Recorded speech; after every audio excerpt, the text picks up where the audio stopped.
उस रोज सरे शाम ही हमें तैयारी का हुक्म मिल गया। हम लोगों को 5-5 की टोलियों की शक्ल में बांटा गया था और फोर्स कमांडर की रहनुमाई में इन टोलियों ने जमीन पर उतरने के बाद मरबूत शक्ल में बतौर यूनिट काम करना था।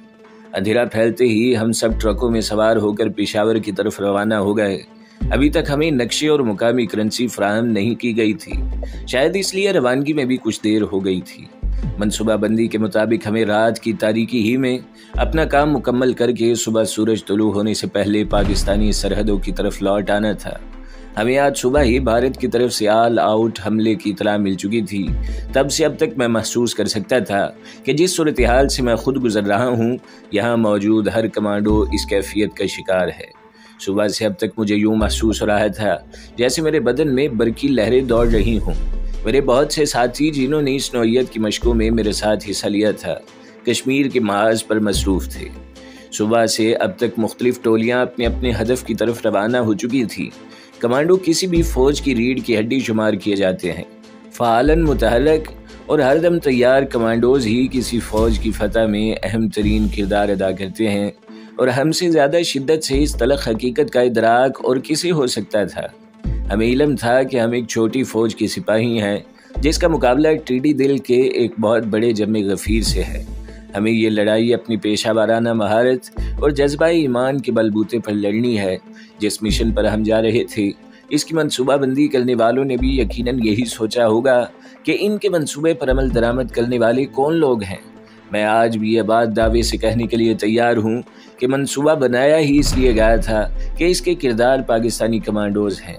हद से बड़ा हुआ एतमाद बसा औकात नुकसानदेह भी साबित हुआ करता है, जिसका अंदाज़ा मंसूबा साजों को भी बहुत हुआ था। दुश्मन के पेट में स्पेशल सर्विस ग्रुप यानी SSG के सरफरोशों को उतारने वाले शायद ये भूल गए थे कि इन्हें इन सरबुलंदों को वापस लाने का भी बंदोबस्त करना चाहिए था। किसी भी लम्हे हम महाज़ जंग पर पहुंचने वाले थे और अभी तक हमें इन इलाकों के नक्शे भी मुहैया नहीं किए गए थे जहां हमें उतरना और काम करना था। जिस सड़क पर हम सफ़र कर रहे थे, इसमें हमारे साथ हमारे फोर्स कमांडर मेजर साहब भी बैठे हुए थे। अंधेरे में भी इनकी आंखें और माथे पर उगरी सिलवटें मुझे साफ दिखाई दे रही थी। मैं इनके करीबन सामने बैठा था। ट्रक में गंभीर सन्नाटा था, हर कोई कुछ न कुछ सोच रहा था। जब भी अचानक मेरी नज़रों का तसादुम मेजर साहब की नज़रों से होता, एक झुरझुरी सी मेरी बदन में तारी हो जाती। मैं कपकपा कर रह जाता। नो यू मैन, अपने आदमियों को पहचानो।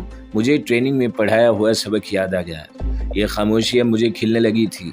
मैं अभी बोलने के लिए मौजू अल्फाज तलाश ही कर रहा था जब अचानक मेजर साहब की धाड़ गूंजी, जवानों, जंग तुम्हारे लिए कोई अजनबी शय नहीं है। तुम सदियों से लड़ते आ रहे हो। तुम में ज़्यादा तादाद इनकी है जिनके आबाओ अजदाद का पेशा भी सिपाहगिरी था। आज बहुत मुद्दत बाद हमें यह मौका नसीब हुआ है। पाकिस्तान के शेरदिल जवानों, सिपाही का काम सोचना नहीं, अमल करना है। अपने ज़राए पर नज़र न रखना, अपनी असलियत को याद रखना। तुम वो हो जिनके आबाओ अजदाद ने सदियों पहले एक मुसलमान ज़ादी की फरियाद पर इस मुल्क के साहिलों पर कदम रखा था और दुनिया ने देखा वो कंधार से राजकुमारी तक छा गए। जवानों, अल्लाह की मदद पर भरोसा करते हुए जाना, अल्लाह अपनी मदद का वादा ज़रूर पूरा करेगा। मेजर साहब की बात के इख्तिताम पर जवानों के चेहरे जोशे गज़ब से तमतमाने लगे थे। इनकी आंखों से कहर झलकने लगा था। मैं बहुत कुछ कहना चाहता था, लेकिन मेरी तो ज़ुबान ही जैसे गंग होकर रह गई। हम लोग रात के अंधेरे में मतलूबा एयरपोर्ट तक पहुंच गए। ब्लैकआउट की वजह से हमने अपने ट्रक की हेडलाइट्स बुझा रखी थी। एयरपोर्ट से काफ़ी फासले पर ही हमें अपने शाहबाजों की गिड़गिड़ाहट सुनाई देने लगी।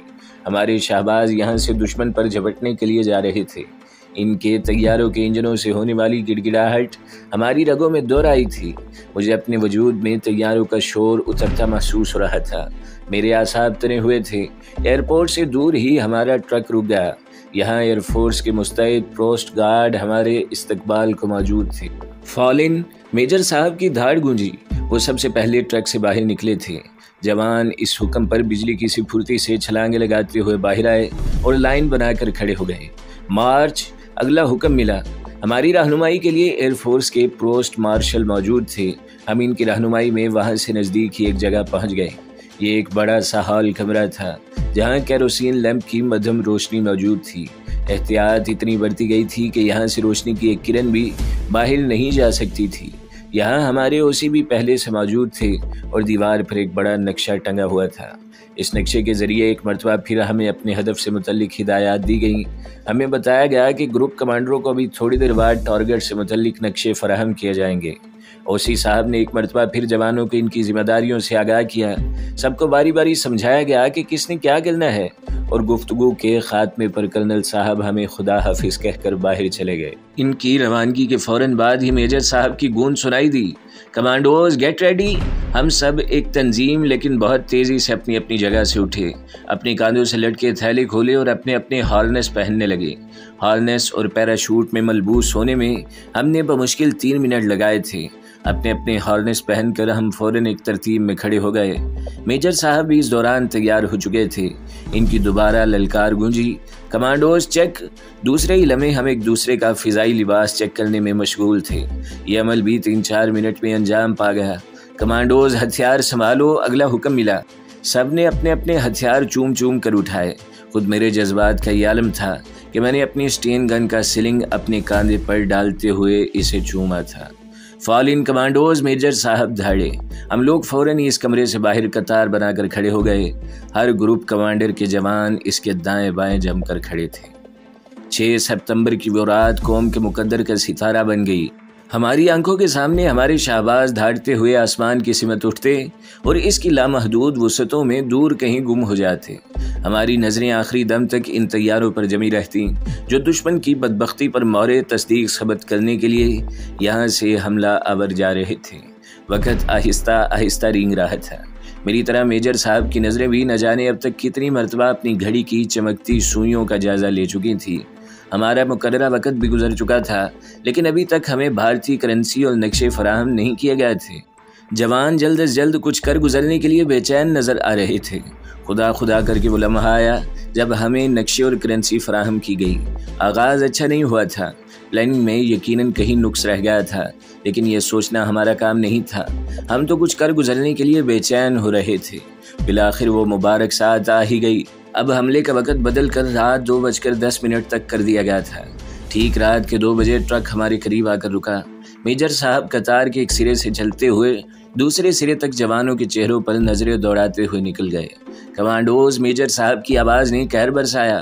آخری جوان، آخری گولی تک لڑو، سنگینوں سے لڑو، خالی ہاتھ لڑو، گرفتاری کی صورت میں اپنے ہتھیار تباہ کر دو، شناخت ختم کر دو، نعرہ تکبیر، اللہ اکبر، فضائے چنگاڑی اور موو۔ میجر صاحب کا نعرہ مستانہ گونجا، حیدر حیدر حیدر حیدر۔ کمانڈوز نے جوش غضب سے اپنے دائیں ہاتھ میں پکڑی گنیں بلند کر کے نعرے بلند کیے اور ہم سب پلک جھپکتے ٹرک میں سوار ہو گئے۔ ٹرک بڑی تیزی سے رن وے کی طرف دوڑ رہا تھا۔ رن وے کی طرف جاتے ہوئے ہمیں کمانڈوز کے مخصوص نعرے سنائی دے رہے تھے۔ جلد ہی مخالف سمت سے آنے والے 2 ٹرک بھی ہمیں نظر آ گئے۔ ہمارے اور ساتھی بھی شہادت گاہ عشق میں ہمارے ساتھ ہی قدم رکھ رہے تھے۔ رن وے پر 3 دیو ہیکل C-130 جہاز ہمیں لے جانے کے لیے تیار کھڑے تھے۔ ہوائی اڈا اس دوران اللہ اکبر کے نعروں سے مسلسل گونج رہا تھا۔ ان جہازوں کو ایئر فورس کے جوانوں نے گھیرے میں لے رکھا تھا۔ ہوائی اڈے کا قریباً سارا ہی عملہ تمام احتیاطی تدابیر بالائے طاق رکھ کر ہمارے استقبال کو آ گیا تھا۔ وہ لوگ ہم سے زیادہ جوش و خروش کے ساتھ اللہ اکبر کے نعرے بلند کر رہے تھے۔ میں شاید زندگی بھر اس فلائٹ سارجنٹ کو نہ بھول پاؤں گا جس کا نورانی چہرہ جوش عقیدت سے تمتما رہا تھا۔ وہ بلند آواز سے قرآن پاک کی سورہ انفال کی آیات کی تلاوت کر رہا تھا، جس کا ترجمہ ہے: اے نبی صلی اللہ علیہ وآلہ وسلم، مومنین کو جہاد کی ترغیب دو۔ اگر تم میں سے 20 آدمی ثابت قدم رہنے والے ہوں گے تو وہ 200 پر غالب آئیں گے، اور اگر تم میں سے 100 آدمی ہوں گے تو وہ 1000 کفار پر غالب آئیں گے، اس لیے کہ وہ ایسے لوگ ہیں جو دین کو کچھ نہیں سمجھتے اور اللہ صابرین کے ساتھ ہے۔ صدق اللہ العظیم۔ مجھے یوں محسوس ہو رہا تھا کہ اگر مزید چند منٹ تک ہم یہاں رکے تو شاید شدت جذبات سے پھٹ جائیں۔ ہمارا ٹرک جیسے ہی ایک C-130 کے نزدیک پہنچا، اس کی ٹیل کھل گئی۔ سب سے پہلے حسب روایت میجر صاحب چھلانگ لگا کر باہر کودے۔ کمانڈ ٹائیگرز وہ دھاڑے۔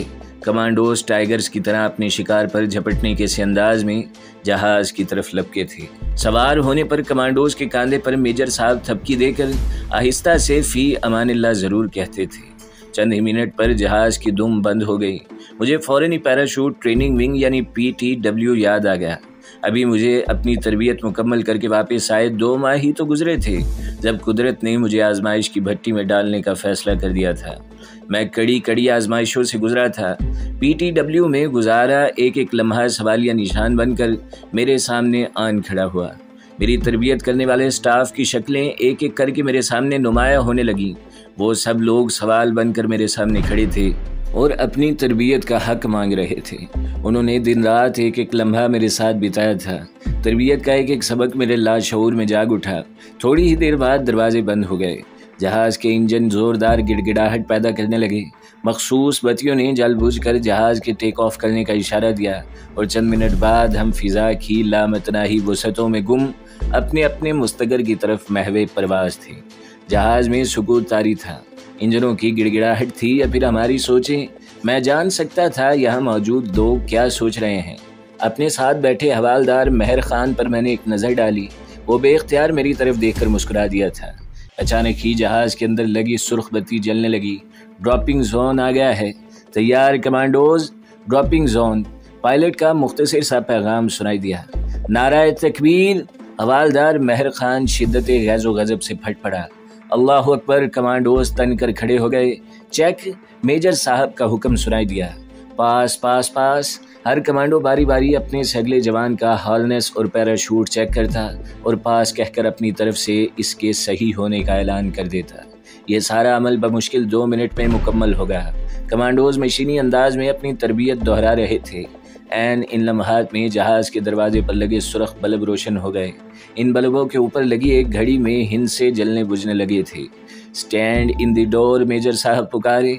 हैदर हैदर पुकारते सरबुलंद जाले मूविंग डोर्स की तरफ बढ़ने लगे थे। सबसे पहले छलांग लगाने की सादत मुझे नसीब होने वाली थी, क्योंकि हमारी तरबियत के मुताबिक मैदानी अमल में हर काम का आगाज़ हमेशा अफसर करते हैं। जैसे ही मैं अपनी स्टैटिक लाइन सीधी करके दरवाजे तक पहुंचा, अचानक ही दरवाज़ा खुल गया। एक लम्हे के लिए मुझे अपने वजूद के डगमगाने का एहसास ज़रूर हुआ था, लेकिन यह लम्हा इंसानी सोच से भी मुख्तसर था। मेरे कदम तो जैसे फर्श में गड़े हुए थे। Jump commandos. मेजर साहब की धार जहाज़ में हवा के ज़ोर से दुराने वाले शोर पर मुकम्मल हावी थी। अल्लाह अकबर। मैंने अपनी स्टैटिक लाइन को झटके से आगे की तरफ धकेला और दुश्मन की फ़िज़ाओं में छलांग लगा दी। चंद ही सेकंड्स बाद एक ज़ोरदार झटके से मेरा पैराशूट खुल गया। मेरे हवास मुकम्मल बहाल थे और आंखें बखूबी फ़िज़ा का जायज़ा ले रही थी। बूढ़ा आसमान मेरे साथ साथ ज़मीन की तरफ झुक रहा था। सितारे टिमटिमा कर मेरे साथियों को खिराज तहसीन पेश कर रहे थे। मैं अपने गिर्द गिर्द फ़िज़ा में अपने साथी छाता बरदारों का बखूबी नज़ारा कर सकता था। हमारा पायलट बड़ा ज़हीन था। वो जहाज़ को दुश्मन के रेडार की बरकी आंखों से बचाकर बड़ी होशियारी से यहाँ तक ले आया था, लेकिन नेविगेटर शायद अंदाजे की गलती का शिकार हो गया था। पठानकोट को पंजाब और कश्मीर का सरहदी इलाका कहा जाता है। इसके फ़ौरन बाद ही जम्मू शुरू हो जाता है और पंजाब की तरफ आएँ तो भारत के ज़िला गुरदासपुर की तहसील दुनिया नगर आती है। ये तमाम सरहदी इलाका है जहाँ ज़माने जंग हो या अमन, फ़ौजें हमेशा चौकस रहती हैं। भारत और पाकिस्तान की सरहद पर बिलाशुबा ये सबसे ज़्यादा हसास सरहदी इलाका है। हमें मंसूबे के मुताबिक 5 टोलियों में इकट्ठे होकर मरबूत होना और हमला करना था। मैं अपनी टोली का कमांडर था और मेरे साथ 10 जांबाज मौजूद थे। जिस इलाके में हमें उतारा गया ये नहरों, नदी नालों, पहाड़ी टीलों और दरख्तों से हटा पड़ा था। ये तो हमारी ट्रेनिंग के दौरान पैरा लैंडिंग फॉल यानी PLF की मशक का सदका था कि यहाँ पैरा कमांडोज किसी न किसी तरह ज़मीन तक पहुँच गए, वरना रात के अंधेरे में यहाँ दरख्तों और पथरीले टीलों से बच निकलने के मौके ना होने के बराबर थे। ज़मीन से कदम छूते ही मुझे अपने साथियों की फ़िक्र दामनगीर हुई। मेरे करीब मेरे 2 और साथियों ने लैंड किया था। मैंने फुर्ती से अपना पैराशूट समेटा और वहीं रुककर अपने साथियों की आमद का मुंतज़िर हो रहा। करीबन आध घंटे बाद मेरे बाकी साथी वहां पहुंच चुके थे। अभी तक हमें दूसरी टोली का इल्म नहीं हुआ था, ना ही मेरा राब्ता दूसरे किसी सेक्शन से कायम हो सका था। जब मेरा ग्रुप इकट्ठा हुआ और हमने मुकामी नक्शे की मदद से उस जगह का जायज़ा लिया तो अंदाज़ा हुआ कि हम अभी मतलूबा हदफ से कम 12 से 15 मील दूर हैं। मैंने अंदाज़ा लगाया अगर हम पैदल यहाँ से अपने टारगेट की तरफ चलना शुरू कर दें तो मतलूबा मुकाम पर पहुँचने तक उजाला फैलना शुरू हो जाएगा और वापसी के लिए तो सूरज निकल आना लाजमी था। दूसरी तरफ सूरत हाल ये थी कि अभी तक मेरा राब्ता यूनिट कमांडर मेजर साहब से भी कायम नहीं हो सका था। मुझे जो भी फैसला करना था फ़ौरन करना था और इस पर फ़ौरन ही अमल पैरा होना था। ज़िंदगी में ऐसे नाजुक और अहम मोड़ ज़रूर आते हैं जब कुदरत इंसान को इम्तिहान की ऐसी भट्टी में अचानक ही फेंक देती है जहाँ से वो अपनी अकल और इल्म के बलबूते पर कम से कम कभी बाहर नहीं आ सकता। ये कुदरत की अजीब सितम ज़रीफ़ी थी कि ये मकामात आगाज़ ही से मेरा मुकद्दर बनने लगे थे। मैंने अपने वायरलेस ऑपरेटर की तरफ देखा जो बेचारा 15-20 मिनट से बाकी ग्रुपों से राब्ते की सरतोड़ कोशिश कर रहा था। मेरी आंखें इसी पर गड़ी थी जबकि बाकी जवान तरतीब और तंजीम के मुताबिक मेरे गिर्द गिर्द फैले हुए थे। मैंने एक मरतबा फिर बड़ी बेचैनी से वायरलेस ऑपरेटर से रिपोर्ट तलब की। नो कॉन्टैक्ट सर, इसने बड़ी मुस्तैदी से जवाब दिया। ओके, ऑपरेशनल कमांडो से मिलाओ। मैंने चाहा कि सूरत हाल बताकर हिदायत तलब करूं। जल्द ही हमारा राब्ता ऑपरेशनल कमांड से बहाल हो गया। यानी इलाके की कैफियत बताकर, दूसरे ग्रुपों के हालात बताकर अगले इक़दाम के लिए अहकामात तलब किए। नंबर 7, इस इलाके में इंडियन बख्तरबंद डिवीज़न मूव कर रहा है। तुम लोग पसपाए इख्तियार करो और सरहद अबूर करके सुबह होने तक वापस पहुंचने की कोशिश करो। आउट। ऑपरेशनल कमांड ने फ़ौरन ही अपना फैसला सुना दिया। सिपाही का फ़र्ज़ अहकामात की तामील है और वो सोचता नहीं अमल करता है, ये जाने बगैर कि इसे क्या हुक्म दिया जा रहा है। मुस्तकबिल का मुर्रख जब कभी पाकिस्तान की किसी भी जंग की तारीख़ लिखेगा तो वो एक बात ज़रूर कहेगा कि छोटे अफसरों और जवानों ने कभी अपने फ़र्ज़ से कोताही नहीं बरती। अगर कभी प्लानिंग में कोई खामी रह गई थी तो वो अफसराने बाला के सबब। पाकिस्तानी फ़ौज की अज़मत का राज यही है कि इसके जवानों और अफसरों ने अपने आला कमांडारों के अहकामात को अमल की कसौटी पर कभी नहीं परखा। मेरे साथ जो कमांडोज खड़े थे वो अपने दिल में जाने क्या क्या अरमान रखते थे, लेकिन जब मैंने उन्हें हाई कमान के नए हुक्म से आगाह किया तो क्या मजाल जो किसी की पेशानी पर बल पड़ा हो।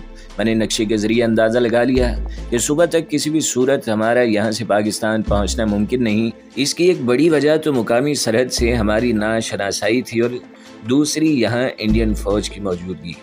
हमें नक्शे की मदद से अंधों की तरह रास्ता टटोल कर सरहद अबूर करना था। फिर भी मैंने फैसला किया कि हम पाकिस्तान की तरफ अपना सफ़र जारी रखेंगे। अगर हमें रास्ते में सुबह का उजाला होगा तो हम रात तक का वक्त वहीं छुप कर गुजारेंगे और फिर रात की तारीकी में सरहद अबूर कर जाएंगे। मैंने अपने जवानों को मुराजत का हुक्म दिया। हम लोग फ़ौरन ही जंगी फॉर्मेशन में पसपाई इख्तियार करने लगे। मैंने जंगली घास, नदी नालों और वीरान इलाकों को अपनी वापसी के लिए मुंतखब किया था। सड़क के रास्ते वापस जाने की इम्कानात न होने के बराबर थे क्योंकि इस रास्ते पर भारतीय फ़ौज की नज़र बहुत पहले से रही होगी। मैंने अपने जवानों को बिखर कर लेकिन मरबूत तरीके से पाकिस्तानी सरहद की तरफ चलने की तलकीन की थी। हमने कुछ रास्ता सड़क के साथ साथ तय करना था ताकि अपनी सही सिमत का आसानी से तयन कर सके। अभी बमुश्किल 1-1.5 फरलांग ही चल पाए थे कि सबसे आगे चलने वाले एक जवान ने, जो इस इलाके से कुछ शुद्ध-बुद्ध रखता था, अचानक ही हमें रुकने का इशारा किया। तमाम जवान वहीं रुक गए। मैं अपनी जगह से आगे निकला और इसके नज़दीक पहुँच गया। इस इलाके की पोजीशन कुछ इस तरह की थी कि जो मुझे सामने का मंजर नज़र आ सकता था वो औरों को नहीं। इस तरह जो और देख सकते थे इसे मैं देखने से महरूम था। सर वो सामने, इसने उंगली से एक सिमत इशारा करते हुए सरगोशी के लहजे में कहा। अंधेरे में कुछ नज़र नहीं आ रहा था। इसने बड़ी सड़क की तरफ इशारा किया था जो पठानकोट से जम्मू को जाती थी। कमांडोज की छठी ही सख्त तरीन तरबियती मराहल से गुजरने के बाद कुछ ज़्यादा ही तेज़ हो जाती है। मैंने चंद सेकंड्स आंखें फाड़ कर उस तरफ देखा। अपने कान भी किसी मुमकिना आहट पर लगाए। कोई ख़ास एहसास तो न हुआ, लेकिन मैं भी महसूस कर सकता था कि कोई बात है ज़रूर। हम दोनों ज़मीन पर झुक गए थे और अपने कान ज़मीन से लगा दिए। कमांडोज़ को कान ज़मीन से लगाकर बहुत दूर होने वाली किसी भी नकलो हरकत को नोट करने की खसूसी तरबियत दी जाती है। बमुश्किल आध मिनट बाद ही हम दोनों झटके से उठकर खड़े हो गए। ज़मीन ने हमारे खदशात पर मोहर तस्दीक सबत कर दी थी। मैंने फ़ौरन 3 जवानों की एक पेट्रोल तरतीब दी और इन्हें हुक्म दिया कि वो रैकी करके आएँ और इस बात का जायज़ा लें कि इसका अन्वाए का रुख किस तरफ है और इनके क्या मकासद हैं। 3 जवान इस मुहिम पर रवाना हो गए, जबकि मेरे बाकी साथी फैल कर पोजीशन लेने लगे। इन लोगों की वापसी बमुश्किल 5 मिनट बाद ही हो गई। इनकी ज़ुबानी इल्म हुआ कि ये तो कोई आर्म्ड ब्रिगेड है जो रात के अंधेरे में पंजाब से कश्मीर महाज की तरफ जा रहा है। मेरा जहन फ़ौरन अपनी ऑपरेशनल कमांड के फराहम करदा इतला की तरफ मुड़ गया। बाद में हमें इल्म हुआ कि ये पूरा एक बख्तरबंद डिवीज़न है जो पठानकोट से जम्मू की तरफ जा रहा था। جب اچانک اسے اس اطلاع پر روک لیا گیا کہ پاکستانی پیرا کمانڈوز اس علاقے میں اتر آئے ہیں۔ پٹھان کوٹ ہوائی اڈے پر ہم 60 پیرا کمانڈو اترے تھے اور اب پورا بختر-بند ڈویژن بھارتی فوج نے ہمارے استقبال کے لیے روک لیا تھا۔ یہ علاقہ جہاں ہم پھنسے ہوئے تھے پہاڑی ندی نالوں اور جنگلی گھاس سے ڈھکا ہوا تھا، اور میں سمجھ سکتا تھا کہ اس سے بہتر پناہ گاہ کا فی الحال میسر آنا ناممکن تھا۔ اس سے پہلے کہ میں کسی فیصلے پر پہنچوں، اچانک ہی فضا میں گولے اور گولیاں دھاڑنے لگی۔ میں فوراً سمجھ گیا کہ اس علاقے میں اترنے والے کچھ پیرا کمانڈوز ان لوگوں کی نظروں میں آ گئے ہیں اور اب بھارتی فوج انہیں گھیرے میں لے کر فائرنگ کر رہی ہے۔ میں نے اپنے جوانوں کو حکم دیا کہ وہ محفوظ پوزیشنوں میں چلے جائیں اور اس وقت تک ایک گولی بھی فائر نہ کریں جب تک میں انہیں حکم نہ دوں۔ پل جھپکتے ہی کمانڈوز وہاں سے ایسے غائب ہو گئے جیسے انہیں زمین کھا گئی ہو یا آسمان نے نگل لیا ہو۔ یہ تو خصوصی حالات تھے، عام حالات میں بھی شاید ہم لوگ بھارتی فوج کی طرح بے درے گولہ بارود پھونکنے کا خطرہ مول نہ لے سکتے۔ بھارتی فوج کی فائرنگ ہمارے لیے کوئی پریشان کن بات نہیں تھی۔ دشمن سے ہم کسی خیر کی توقع لے کر یہاں نہیں آئے تھے۔